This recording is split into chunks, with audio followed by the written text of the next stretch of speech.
अगर आपको यह कहा जाए कि सूअर का दिल इंसान के शरीर में धड़क सकता है तो आपको शायद विश्वास नहीं होगा, लेकिन अमेरिका में यह चमत्कार हुआ है।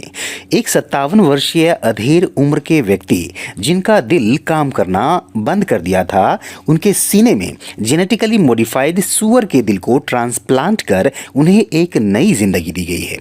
ट्रांसप्लांट पूरी तरह से सफल रहा है।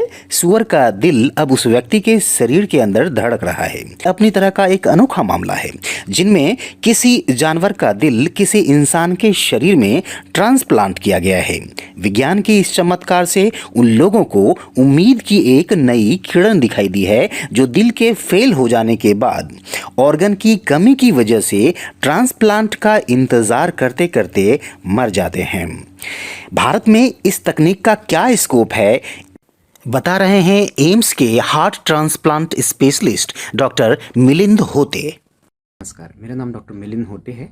मैं एम्स नई दिल्ली के सिटी वेस्ट डिपार्टमेंट में प्रोफेसर के पद पर कार्यरत हूँ। हार्ट ट्रांसप्लांट मेरी रुचि का विषय है। अभी 7 जनवरी 2022 को अमेरिका के यूनिवर्सिटी ऑफ मैरीलैंड से एक काफ़ी इंटरेस्टिंग खबर आई, जिसमें पिग के हार्ट को जेनेटिकली मॉडिफाई करने के बाद पिग का हार्ट इंसान में ट्रांसप्लांट किया गया। इस विषय से जुड़े काफ़ी सारे सवाल हैं। भारत में अगर हम यह देखें कि कितने मरीजों को ऑर्गन ट्रांसप्लांटेशन की ज़रूरत है, तो यह संख्या कम से कम 50,000 प्रतिवर्ष है। और अगर हम यह देखें कि कितने ऑर्गन्स अवेलेबल होते हैं प्रतिवर्ष, तो यह संख्या 1000 से ज़्यादा नहीं है। तो आप खुद ही देख सकते हैं कि कितना ज़्यादा मिसमैच है और ऑर्गन्स के अभाव में बहुत सारे मरीज प्रतिवर्ष अपनी जान खो देते हैं। अब यह जो एडवांसमेंट हुआ है अमेरिका में, इसके क्या मायने हैं? पिग को जेनेटिकली मॉडिफाई किया गया, परंतु यह कंप्लीट सक्सेस अभी नहीं है, क्योंकि पिग के केवल 2 या 4 जीन्स को मॉडिफाई कर पाए। अभी भी वो पिग का जो ऑर्गन है या जो हार्ट है, वो पूरी तरह से ऐसा नहीं बन पाया कि ह्यूमन शरीर उसको रिजेक्ट ना करे। अभी भी जिस भी ह्यूमन में वह लगाया जाएगा ऐसे पिग का ऑर्गन, चाहे वो हार्ट हो, चाहे किडनी हो, चाहे लिवर हो, ऐसे ह्यूमन बीइंग को बहुत सारी दवाइयाँ देनी पड़ेगी जिससे कि वह रिजेक्शन ना करे। अगर हम इंसान से एक ऑर्गन दूसरे इंसान में लगाते हैं तो भी मरीज को ज़िंदगी भर आगे ट्रांसप्लांट रिलेटेड इम्यूनोसप्रेशन जो मेडिसिन होती है, दवाइयाँ होती हैं, वह खानी पड़ती है, क्योंकि एक इंसान का ऑर्गन दूसरे इंसान के ऑर्गन से अलग होता है और जिस इंसान में वह लगाया गया वह उसको रिजेक्ट करने की टेंडेंसी रखता है। तो अगर हम पिग से ऑर्गन निकाल के इंसान में लगाएं तो डेफिनेटली यह रिजेक्शन की टेंडेंसी ज़्यादा होगी। अमेरिका में जो हुआ उसमें इम्पॉर्टेंट एडवांसमेंट ये है कि थोड़ा जेनेटिक ऑल्ट्रेशन किया गया, जिससे उसकी रिजेक्शन की टेंडेंसी कम हुई, बट अभी वह ख़त्म नहीं हुई है। तो अगर इस विषय में अगर हम देखें तो यह केवल पहली सीढ़ी मान सकते हैं। बहुत सारे साइंटिस्ट ने इसमें योगदान दिया, जेनेटिक इंजीनियर्स ने, मॉलिक्यूलर बायोलॉजिस्ट ने और सर्जन्स ने भी। और एक और इम्पॉर्टेंट संस्था जो अमेरिका की हेल्थ परमिशन एजेंसीज हैं, उन्होंने इस ऑर्गन ट्रांसप्लांटेशन को मंजूरी दी। यह एक बहुत बड़ा स्टेप है। अमेरिका के इस ऑपरेशन में पिग के 4 जीन्स हटाए गए और ह्यूमन बींग्स के 6 जीन डाले गए। तो इस तरह से पिग का थोड़ी हद तक जेनेटिक मॉडिफिकेशन किया गया। अगर यह जेनेटिक मॉडिफिकेशन साइंस और प्रगति करता है तो इसका आगे चल के यह फ़ायदा होगा कि जो रिजेक्शन के चांसेस हैं, जो अभी भी काफ़ी ज़्यादा हैं, इस मरीज़ में भी काफ़ी ज़्यादा हैं आगे चल के रिजेक्शन के चांसेस। 15 दिन हो गए हैं इस ऑपरेशन को, मरीज़ अभी लाइफ सपोर्ट से हटा दिया गया है, तो उस तरह से काफ़ी प्रगति है। बट अगले कुछ महीने और कुछ साल हमें यहाँ देखना पड़ेगा कि कितना रिजेक्शन होता है और कितनी दवाइयों की ज़रूरत पड़ती है रिजेक्शन स्टॉप करने के लिए इस मरीज़ में भी।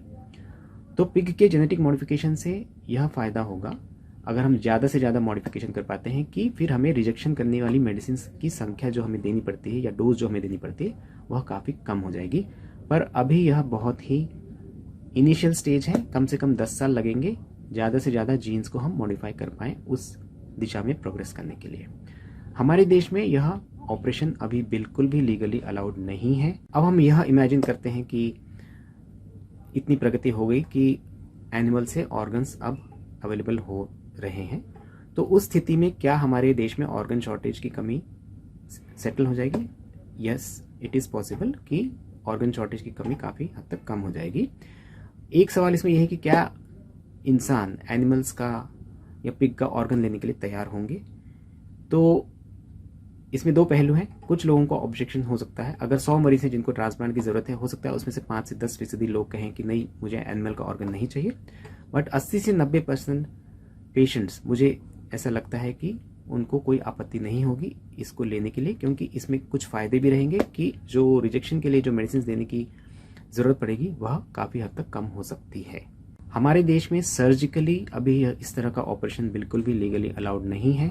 एनिमल से निकाल के हम ऑर्गन ह्यूमन बींग्स में ट्रांसप्लांट नहीं कर सकते। हमारे देश में रिसर्च इस विषय में कुछ हद तक चल रही है। इसमें दिक्कतें यह है कि इंडिया में स्मॉल एनिमल रिसर्च अलाउड है। बिग एनिमल रिसर्च जैसे कि पिग या मंकीज़ या डॉग्स, इन पे रिसर्च करने में दिक्कतें हैं। फ्यूचर में इस दिशा में हमें भी रिसर्च करने की बहुत ज़रूरत है और अमेरिका में और यूरोप की काफ़ी कंट्रीज़ में इस दिशा में रिसर्च हो रही है कि कैसे हम एनिमल्स के ऑर्गन्स को ह्यूमन बींग्स में इम्प्लांट करने लायक बना सकें। प्रेजेंटली अभी यह ऑपरेशन बहुत ज़्यादा कॉस्टली है। अगर हम इंसान से इंसान में किसी ऑर्गन का ट्रांसप्लांट करते हैं तो उसका खर्चा करीब करीब 10 से 20 लाख रुपए आता है। अगर हम एनिमल से अभी ह्यूमन बीइंग में ट्रांसप्लांट करते हैं, जो अभी रिसेंटली जो ऑपरेशन हुआ, उसका खर्चा कम से कम 1 करोड़ रुपए रहा होगा। तो ऑब्वियसली इस दिशा में और प्रगति करने की ज़रूरत है, क्योंकि यह अभी बहुत कॉस्टली है और इसकी कॉस्ट नीचे लाना बहुत ज़रूरी है। बट अगर यह पूरी तरह से सक्सेसफुल रहा, अगर हम किसी एनिमल यानी पिग के ऑर्गन्स को इतनी हद तक जेनेटिकली मॉडिफाई कर पाए कि हमें इम्यूनोसप्रेशन दवाइयाँ देने की ज़रूरत नहीं है, तो ये हज़ारों मरीजों के लिए बहुत ज़्यादा फायदेमंद रहेगा। डॉक्टर मिलिंद बताते हैं कि भविष्य में हमें भी एनिमल ऑर्गन ट्रांसप्लांट की दिशा में बेहतर रिसर्च करने की आवश्यकता है। इंसानों के शरीर से दूसरे के शरीर में अंग ट्रांसप्लांट करने का खर्चा भारत में 10 से 20 लाख रुपए आता है। वहीं अगर किसी जानवर के अंग का किसी इंसान के शरीर में ट्रांसप्लांट करते हैं, जैसा कि अमेरिका में हुआ है, तो इसका खर्चा कम से कम 1 करोड़ रुपए पड़ेगा। जाहिर सी बात है, इस दिशा में और भी रिसर्च करने की ज़रूरत है, क्योंकि यह बहुत ही महंगी प्रक्रिया है। अगर सुअर के अंगों को इस तरह से जेनेटिकली मॉडिफाइड करने में सफलता मिल जाए, जैसे कि उसके अंग इंसानों के शरीर में ट्रांसप्लांट करने पर उन्हें इम्यूनोसप्रेस्ड दवाइयों की जरूरत न पड़े, तो यह चिकित्सा विज्ञान की बहुत बड़ी सफलता होगी। मनोज मनु, ईटीवी भारत, दिल्ली।